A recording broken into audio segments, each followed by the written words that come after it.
Good day minasang, so ako po pala si Nelson, isang OFW dito sa Japan. At dahil rest day natin ngayong Sunday is wala tayong ibang gagawin kundi pupunta tayo sa church. So tanong ko lang sa'yo kapatid, kapag Sunday ba, anong ginagawa mo dito sa Japan? So may family tayo dito sa Japan na pinupuntahan every Sunday.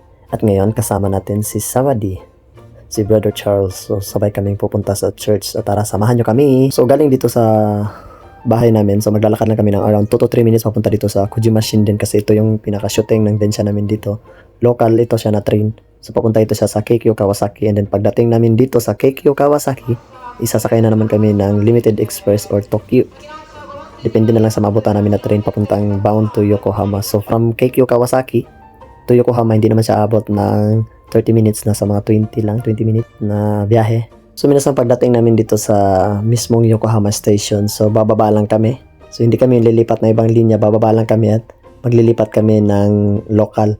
So sasakay naman kami ng local kasi hindi kasi na-stop yung express papunta doon sa mismong station ng Koganicho. Kaya magte-transfer kami sa local. So minsan sa mga malapit dito sa Yokohama or sa mga bandang Kanagawa lang na wala pang family church dito sa Japan. So tapusin niyo yung video na to or tingnan niyo na lang sa comment section kasi lalagay natin doon yung complete address kung saan nga ba located ang church natin every Sunday dito sa may bandang Yokohama. So sa mga Kanagawa, Kawasaki, malapit lang po ito. So pwede kayong mag-join sa amin and makinig ng salita ng Panginoon. So pagkarating namin dito, minasang sa mismong Koganicho, so bababa lang kami and maglalakad lang kami ng around 10 to 15 minutes lang galing dito sa may mismong Koganicho. So kung mag-JR naman kayo, kasi ang sinakyan namin is Keikyo, so kung mag-JR kayo, baba lang kayo sa may bandang Bandobashi.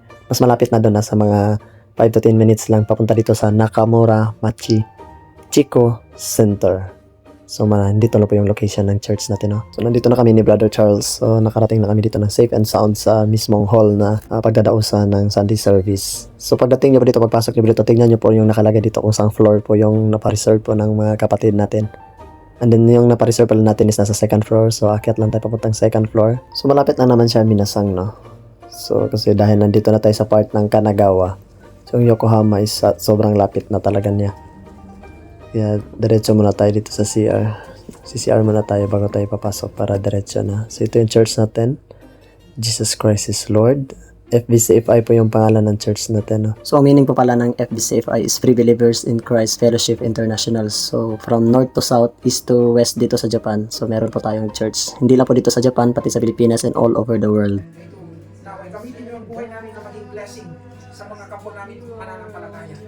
Lord, gamitin niyo ang buhay namin na maging encouragement, Lord, serving your holy name.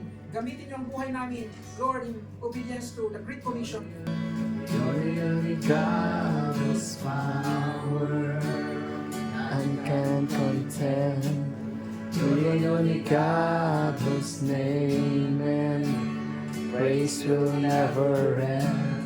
Your only God who's worthy of everything we can give.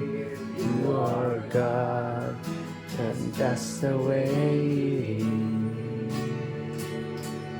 So kung nakaabot ka sa video na to, minasang, come and be blessed, no? Salita ng Panginoon. Sinabi nga salita ng Panginoon is man does not live on bread alone but on every word that comes from the mouth of God. So kailangan po natin talaga ng salita ng Panginoon sa ating buhay.